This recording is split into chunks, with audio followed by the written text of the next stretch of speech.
Hello, everyone. Anyone here in the stream? I'm just making sure. The stream. I'm just making sure it works. Looks like it does. The stream. I'm just making. All right, we will get started at 3:30. A little sweaty. I'm outside getting some work done, some exercise done. Paul. I'm just gonna test out the chat. Hey, Paul. Thanks for joining me, man. And let me get my screen shared. Make sure that this works.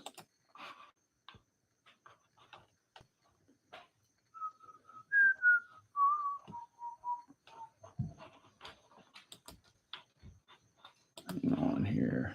On Chrome tab. Pull this up. And let me try to share it here. Window, entire screen.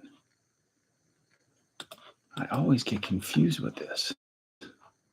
Bear with me here, guys. I got time. Okay, so it's got to be the window. Let's do this. There we go. Sure, make sure that works. Should work. There we are.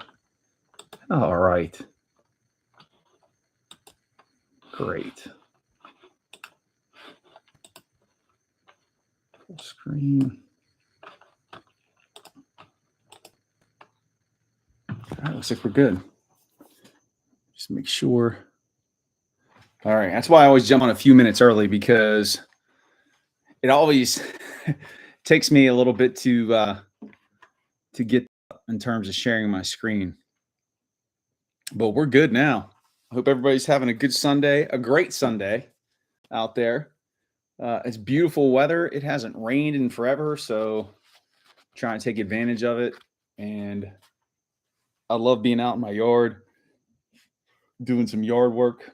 And so I live on like a steep hill that you have to use a push mower for. And I used to have someone do it for me, but yeah, it saved me time. But I like when the yard looks nice, and you can only achieve that with the push. So it's a couple things. Keeping the yard looking good, but I'm getting work on my fitness, which is always important. So yeah. Hey, Rachel. Thanks for being here, joining for the live stream. We got about 1 minute and 7 seconds, and then I'm going to get started. I don't know if anybody's doing Labor Day barbecue stuff a day early, possibly. So that might cut down on attendees, but I'm happy to have those of you here with me. So we got 40 seconds. The countdown is on. I do like a little drum roll. Counting down. I'm just making sure I start punctually on time. 30 seconds.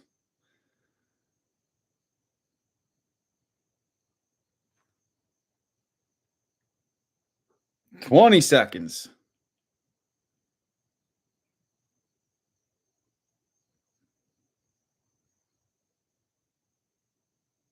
10 seconds. And we are going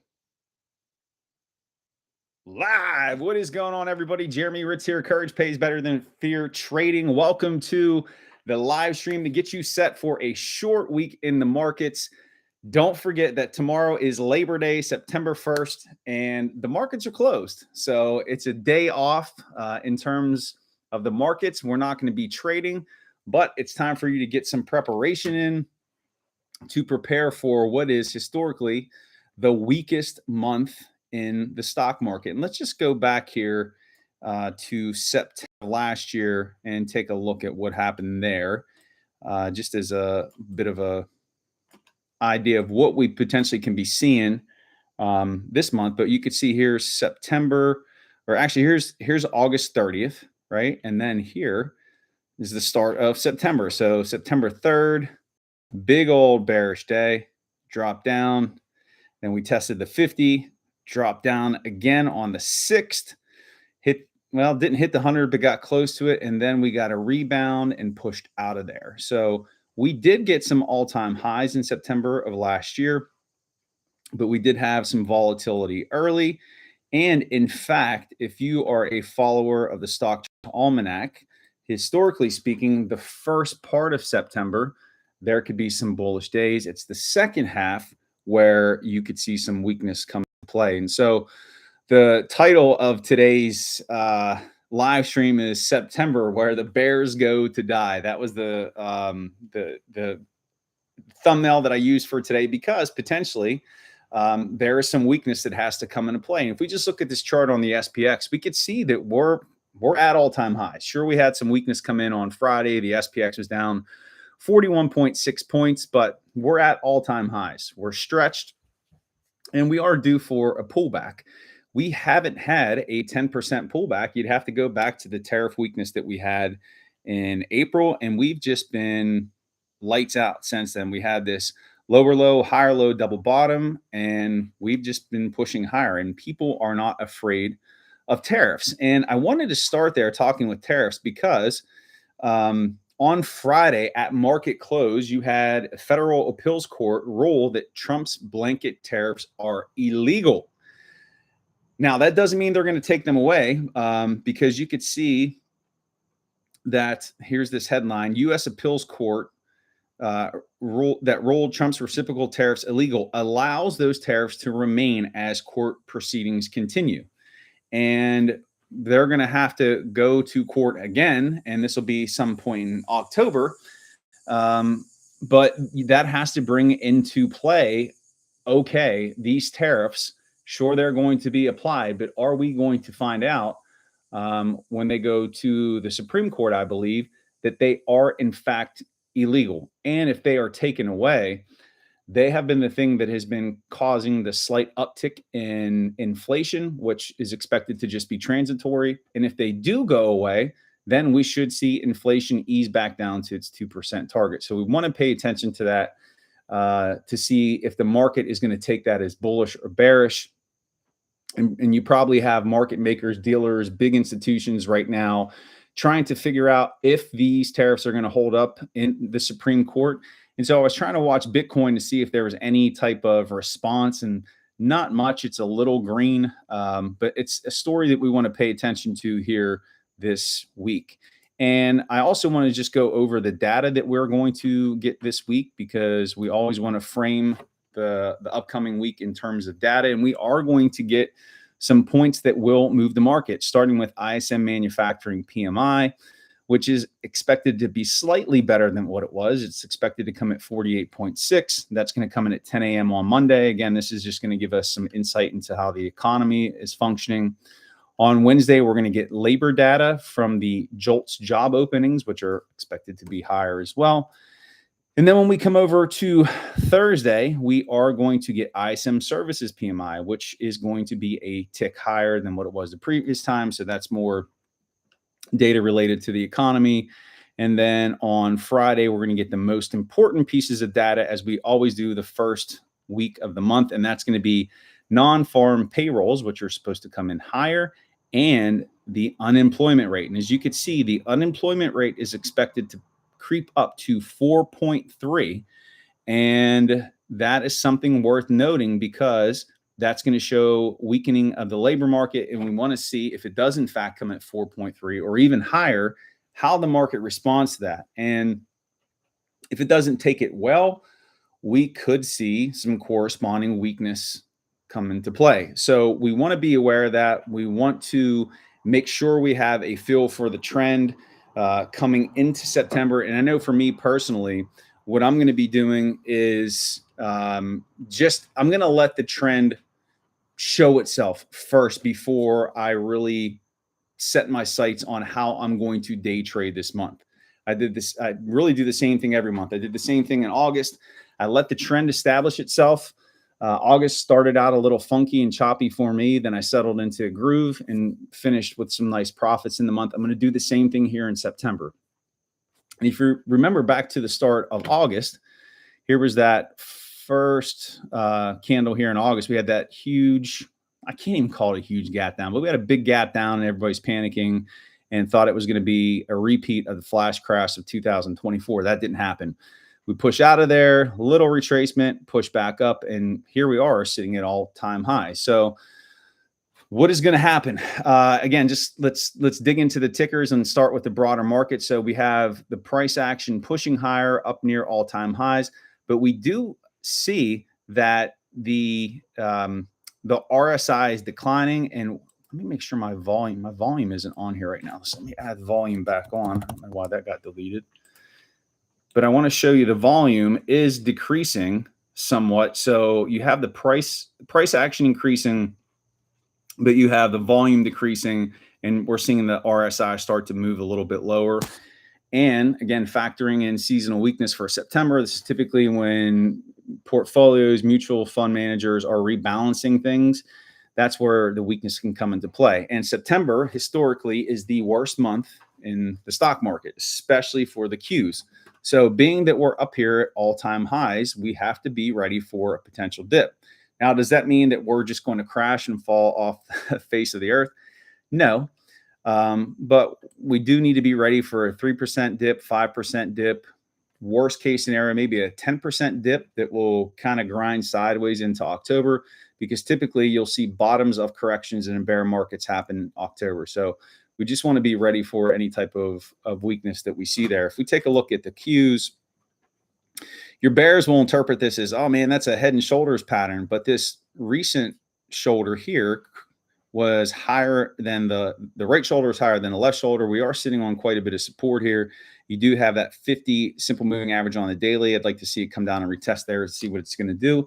And on the VRVP, we do see that there is support. But keep in mind, historically for the Qs in September, it's somewhat of a weak month. And we do have some bearish divergence that is occurring on this chart. So wouldn't be surprised to see some rotation happen here, moving out of your big tech, your Mag 7 stocks into smaller caps, into some of the tickers in the DIA.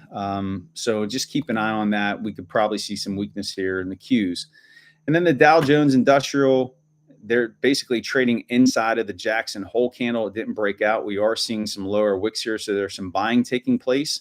And this one, it did make a new all-time high, but it could have some room to move higher, again, especially if there's rotation, so we'll watch that.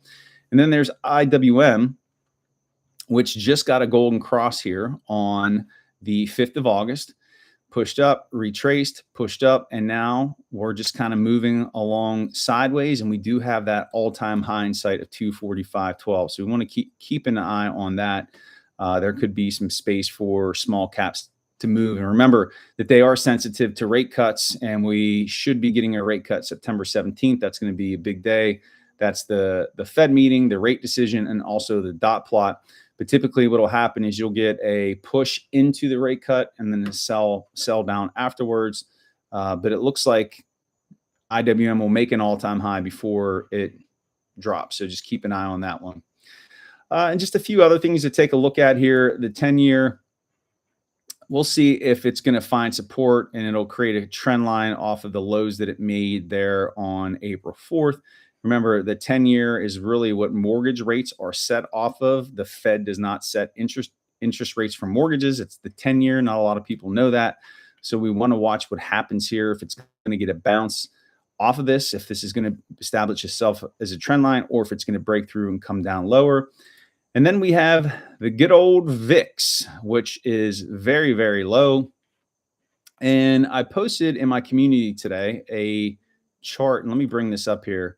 So here is just an example of all the major VIX spikes that we've had since 2008, starting with the great financial crisis.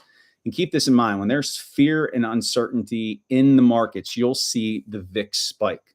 When you see the VIX spike, that's when you see sell-offs. And you can see that since 2008, we've had 9 VIX spikes. And on average, I have these marked out here. We have 08, 2010, 11, 15, 18, 2020 with COVID, 2022, the bear market, 2024, the flash crash, and then 2025 tariffs. And these spikes average over those 9 times 60.61. All right. And so just looking that on average since 2008, that's 17 years, I believe. We're looking at it at current day that we get a VIX spike 0.53 times per year. So about every 6 months, or on average, a large VIX spikes happens every 1 to 9 years. And so I posted this in my community today to say, hey, what can we glean from this? Or just even looking from, these 2 recent spikes. If you look back, you typically don't see 2 spikes like that close to one another. And so we really had those 2 spikes kind of pushed together there with the flash crash and the tariff fall. And so potentially, I know everybody's calling for this major crash, a big dump, and we could still get some weakness in the market. But potentially, we could be set up for a move higher. So that's why I posted this, because the VIX doesn't spike all the time. And uniquely too, you could see how it didn't majorly spike here in 2022, but the volatility stayed elevated, and that was the bear market. We haven't seen that. It typically will spike and then fall off. But all that to say that we've had spikes in the VIX here pretty close to one another, August 2024, April 2025. And that could mean that there is more steam left in this bull run before we get some type of major VIX spike correction. So wanted to share that chart and talk about that with everyone here. So heading into this week, like I said, letting the trend establish itself, seeing what Monday is going to bring. Typically, when you have a red Friday, you're going to have a red Monday. So we'll see if that's going to hold true. And if in fact we have a sell down day on Monday as well. So watching that to see what happens. So let's just go through some tickers here. And if you have tickers you want me to look at, just go ahead and drop those into the chat, and I'll look at those for you. Justin, what's going on? Glad you're here. So we're going to start with app.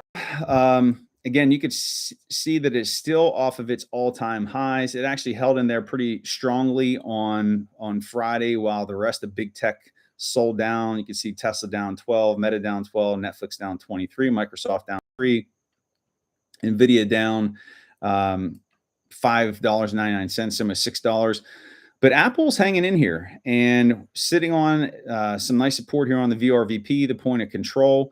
And this one could continue to push higher. So we're watching this one. And you could see, too, when we talk about a golden cross, the 50 SMA here is getting ready. It's inching closer to that 200 SMA on the daily chart. So that golden cross is close to happening. And if we do get that, just go back to look at the last time that occurred.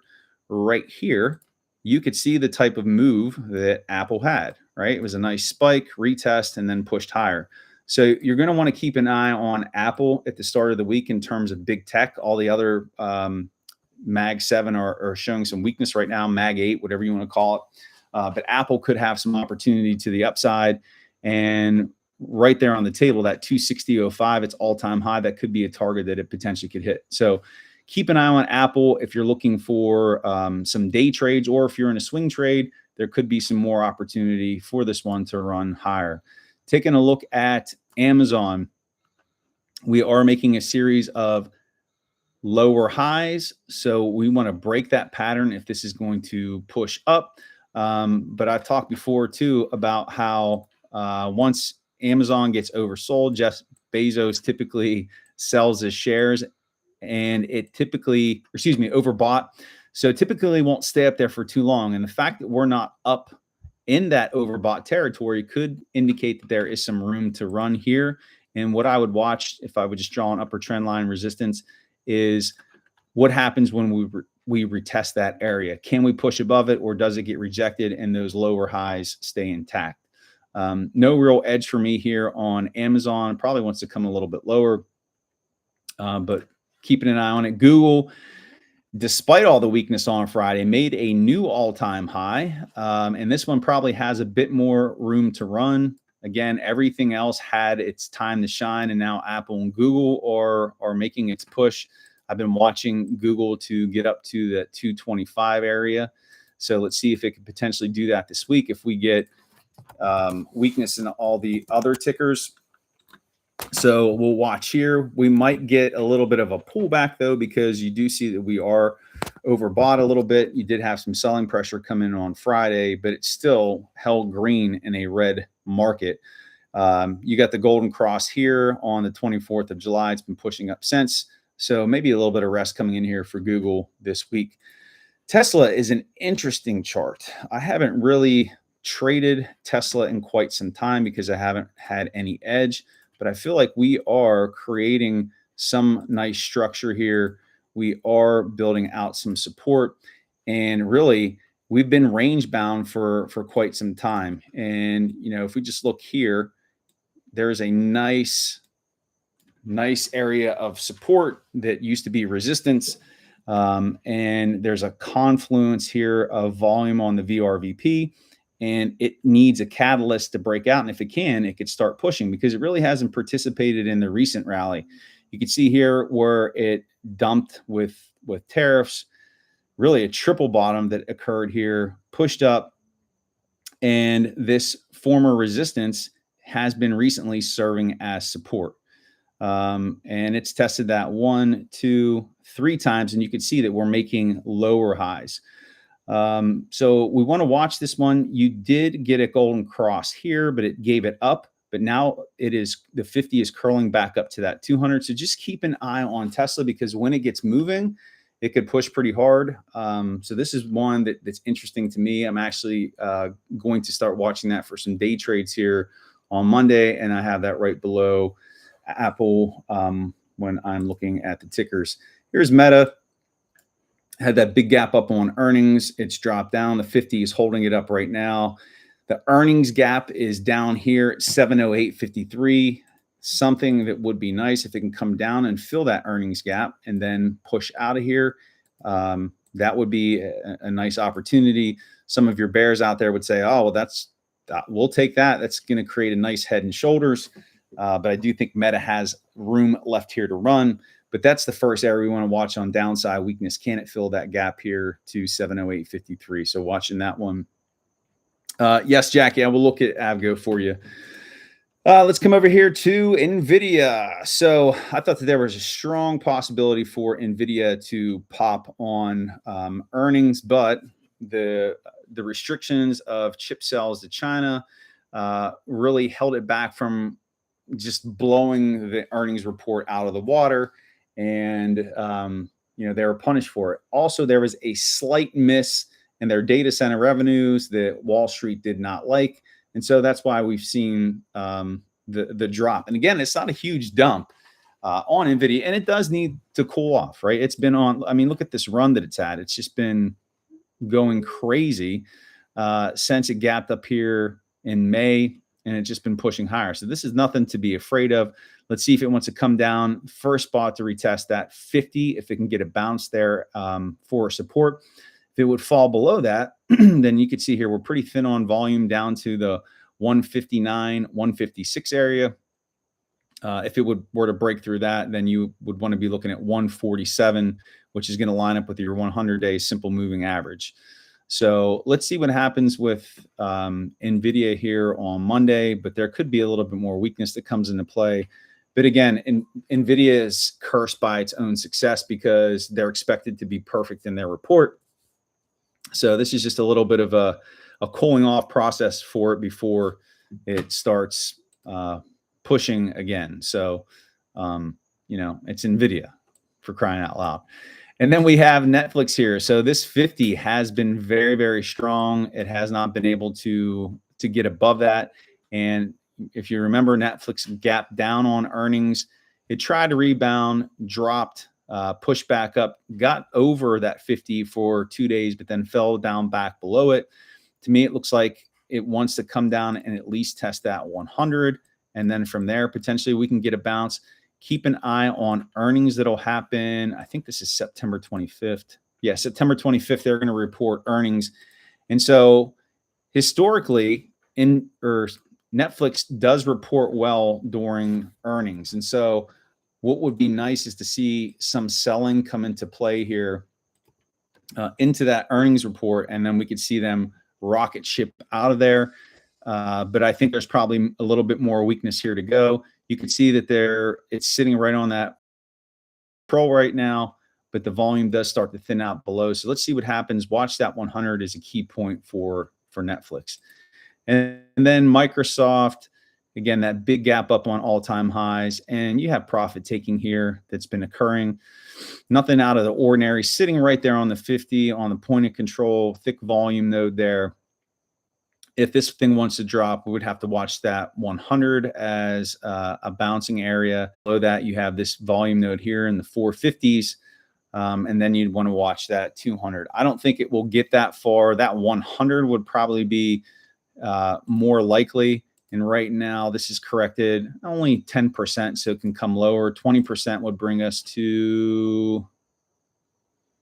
Now, 20% would bring us down to that 200. I just don't think it will get there. Big tech can cool off, but it might just move sideways, grind sideways, and allow time for the moving averages to catch up before it wants to do anything from there. So, all right. So let me get into some tickers here that you guys want me to look at. So we've got Broadcom.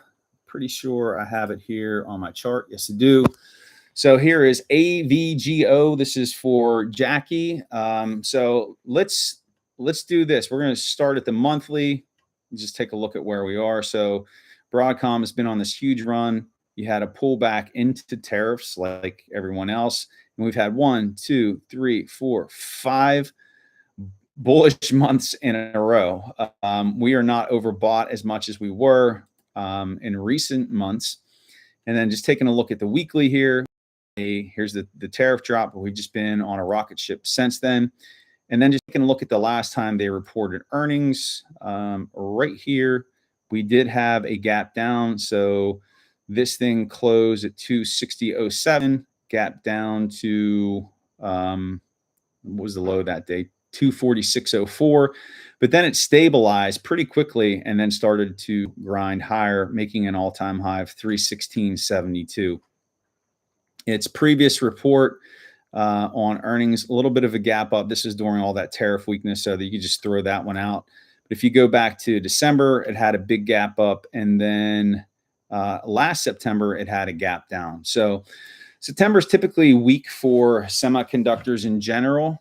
And again, if you're a bear, depending on what lens you're putting on here, you could see kind of like the Qs chart, you do have a little bit of a head and shoulders pattern that's playing out.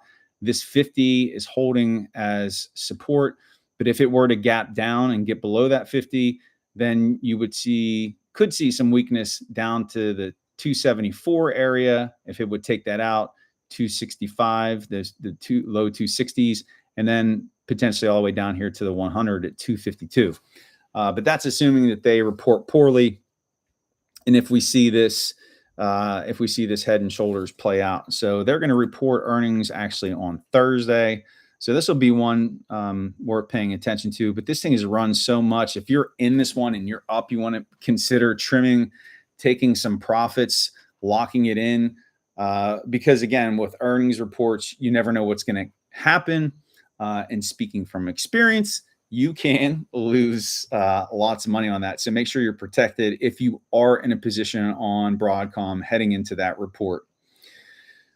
So there is Broadcom for Jackie. Again, if you have tickers, just go ahead and let me know in the chat and I'll look at them for you. So here's Palantir. So again, it's kind of the same thing here. Bears would see a head and shoulders. But the one thing that we're seeing here with Palantir that makes this chart a little bit different is you do have buying pressure coming in here with all these lower wicks, lots of hammers that are sitting right on that 50. So we'll see if it wants to get a move out of here or if it's just going to crumble and dip below that 50. It hasn't closed below that 50. The last time it's closed below the 50, we'd have to go back to April 21st. So you'd have to go back into that tariff weakness. So Palantir from its all-time highs down to the low, corrected about 25%. But to me, there could potentially be a short-term pop here. Let's see if this thing, wants to push. You can see it's pretty thin in volume here up to 169. So keep an eye on that. But this could go either way, again, because you do have that head and shoulders pattern. But again, that's contradicted by these lower wicks that are sitting right there on the 50. If we come over to the weekly, you could see that this big, massive move that it got in August has been completely wiped out by the last two weekly candles. But we did have an inside candle here, bullish candle inside of a bearish candle. So you do have some pressure building here. So I actually really like Palantir. I'm going to put this down to move this up into my Mag 8 because I want to watch this. All right, so I'm going to watch Palantir tomorrow. I do think there could be some opportunity there. HIMS is another one. I like where it is down here retesting, but we're going to need some participation from the broader markets move or have healthcare have a little bit of a rebound in order for it to get going. But this is where it's got to bounce before. So this is where it created that double bottom in April and went on that tear. And you could see this thing can have some massive days. Like if we look at that candle there, that's $12.38. Look at this candle here. This is what? $9.17. And it's a pretty inexpensive stock. So I'm actually in this one long for a swing trade. I'm patient with it. I've got a pretty wide stop loss, and I'm watching to see what this can do. Not a great candle that we got in on Friday. So this is probably going to come lower, hit that 200, and we'll see what it does there if it wants to dip below that. The last time it came down to the 200, you could see it poked its head lower before rebounding and pushing higher. So just going to keep an eye on HIMS and see what it can do. Robinhood is a company that I am very, very bullish on, and I have a position that I'm going to be super patient with because I think this company has a lot going for it, and it's a company that I use. It's not my primary trading tool. This is where I started trading, but I do have some accounts with it. And I think they're trying to appeal to younger investors, which is important. And I think that you're going to see more young people, the younger generations, getting involved in trading and investing. And Robinhood makes it easier for them to do. And then they're also getting organization. You're able to buy and sell crypto. Their brokerage. They're getting into the betting markets with sports. So there's a lot of upside potential here with Robinhood. And I could see this growing significantly over time. And it has been speculated for quite some time they're going to be added to the S&P 500. So I'm in this one for the long haul because I do think that this has some significant upside potential. And it made an all-time high of 85.12 back in 2021, the last time we were ripping. But I think that this has an opportunity to get to $200 by the end of the year. And so, it did make an all-time high up here at, let's see, what was that, 117.73. And then it's really just kind of shown some weakness there too. And you almost have that head and shoulders pattern that's being built here. But again, this is not one that I'm day trading or that even in a trade. This is just a company that I do believe in, and I do believe in their future potential. And so the risk here for me is worth it. And I'm willing to stick with this company for quite some time. With that said, I do think we are going to see a break of this 50 and probably a slow grind down.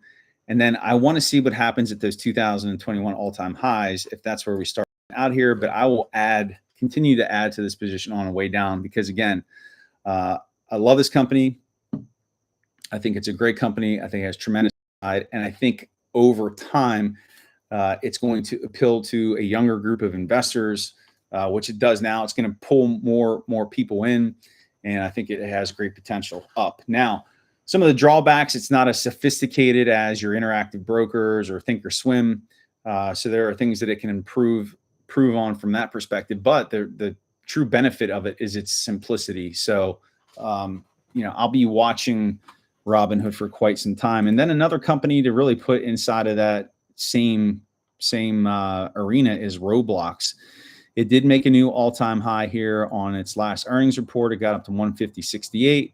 It got rejected, but you could see that its all-time high in 2021 is 141.56.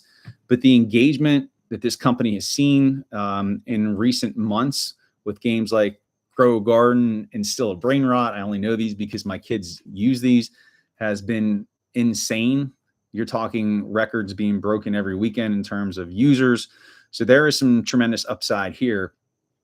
And again, when looking at companies like Hood and Roblox, you have to start looking out 5-10 years from now in terms of upside and in terms of where the younger generation is going with what is important to them. And we may not like it as being part of older generations, but they live in the digital age, and that's only going to continue to increase and attract more attention. And where does money go? It goes where there's attention and where dollars are created. And so Roblox is another one just to keep an eye on long term. Nice bounce off the 50 here, and look at this sideways movement. This thing could pop, so keep an eye on Roblox. This is actually not a swing trade of mine. I'm going to move this up here. I will be keeping an eye on Roblox on Monday. ExxonMobil is testing this upper resistance trend line. I can't be bullish on oil right now or anything energy related, just because it's been so weak. So while it did get above that trend line, I do expect this thing to fall, and I want to set up a bull put spread on this, but only if it comes way down to around 97.98. I don't know how long that could be, but I am waiting, and I'm just not getting the setup that I like, but I could potentially set up a bear call spread on this because I'm just not bullish on energy in terms of oil. So that's why I have this sitting here for credit spreads. And just a couple other tickers here. I'll take a look at. Boeing is in an interesting spot because if we come over here to the monthly chart, we could see that we have this monthly 100 monthly simple moving average that is rejecting it. But once it breaks this, I'm very bullish on this stock because you can see how thin the volume is up here. Last time we were above it was in December of 2023, and it hit a high of 268.37. So this is definitely going to be one I'm going to be watching for some day trades this week. I think there's opportunity to the upside. And again, look at this support off of that 200. Every time it's hit it, it's pushed higher. It just has to break that 100 with some strength. So definitely going to be watching Boeing next week, putting this up here. So I got my top 5. Adobe, if you've joined me for live streams, I've been waiting to pull the trigger on this one. You got this massive bottom. Here's the thing that's holding me back on this is software is just, it's getting punished right now because AI is pretty much able to do anything that a company like Adobe is able to do. So I don't know if the forward market for this company is strong. And so I don't know how bullish I am on it. It would just be a technical bounce if anything, but with these moving averages above it, all this volume, it just doesn't look like a good opportunity. So I can't pull the trigger on this. I want to. I just don't trust it, and I just don't trust the sector. So just going to keep watching that one. And then here's one to keep an eye on. This is CRM, Salesforce. They are going to report here this week too on Wednesday. You do have this support. This is a software company too. So again, I'm hesitant, but again, these bottoms, they look so tempting from a technical basis. So I will watch this one and maybe take an opportunity here on it with some out of the money calls. But for now, I'm just kind of sitting on the sidelines. Let me actually move this up here to spreads. So we'll see what happens there. UNH, you've got this nice support being established here. And it almost looks like it wants to build out like an inverted head and shoulders type pattern. So let's see if we can get a little bit of a test lower, and then this thing really wants to get running. We know that Uncle Warren made a purchase in this company with Berkshire, so that's what caused that big gap up. It's moving sideways here on this big fat volume node. Let's see what this one can do. And let's see if there's anything else I want to take a look at. Wolf has this nice bullish pennant pattern, and this has plenty of room to the upside. If you just zoom out and see, you got an all-time high up here at 44.19. I own this one long term. I will trim a little bit of this week, but I want to see if it can break out a little bit. I do like Wolf. It's a nuclear energy company. And then the trade desk here, this thing has been beat up so bad in 2025. But man, this is a massive double bottom, two big old gap downs. Sitting on a point of control here, not a bad place just to grab some shares and hold. It's going to take time for this one to recover, 6 to 8 months, but a good value here because the trade desk is going to be around for quite some time. And let's just finish by taking a look at Bitcoin, what it's doing. Right now, it has corrected about, let's see, 13.87%. Can it correct more? Yes. And here's what I am watching to see if we could get something like this come down and retest these highs from December of last year. If we want to break through that, fine. You have this bouncing spot here at the 200 SMA. But here's the thing to keep in mind. You're talking about correcting to $106,000 or even $101,000, right? Like that's nothing. Like Bitcoin is so strong. These are good value areas, and it's just, I think it's going to continue to be more of the same. That's why I buy Bitcoin and own it. I don't trade it. And so I hope this thing continues to correct and gets cheaper because I'll buy more, but I do think there's opportunity here. And then the last thing I'll say, I did start a position in Ethereum last week, and I'll continue to add to this because I do think there's upside potential here. I'm just buying it and holding it. So, you know, I'm going to continue to keep an eye on Ethereum. So that's all I got. Anything else that you guys want me to answer or questions that you have before I wrap up here?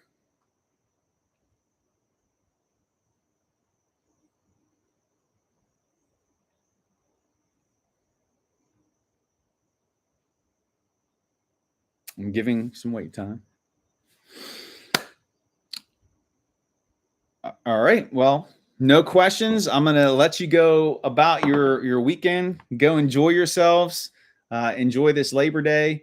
I do have a free beginner trading and investing bootcamp coming up for anybody who's interested. I'd love to have you guys participate, or if you have friends or family that want to learn how to trade, learn the basics. There's a commercial that's available on my site. Check that out. That's going to be September 15th, 16th, 17th. I'm giving away money to fund your trading account. So I'd love to have you join me there. And I appreciate all you guys, your support of the channel. And let's make September amazing. All right, let's crush it. That's what we're gonna do. So with that, I'm heading back out to the yard. You guys have a great day, and I will see you next Sunday for another market preview. Steelers play Sunday, so we got to get it in early. So you guys know I'm a Steelers fan. All right, guys, have a great one. I'll talk to you soon. Take care.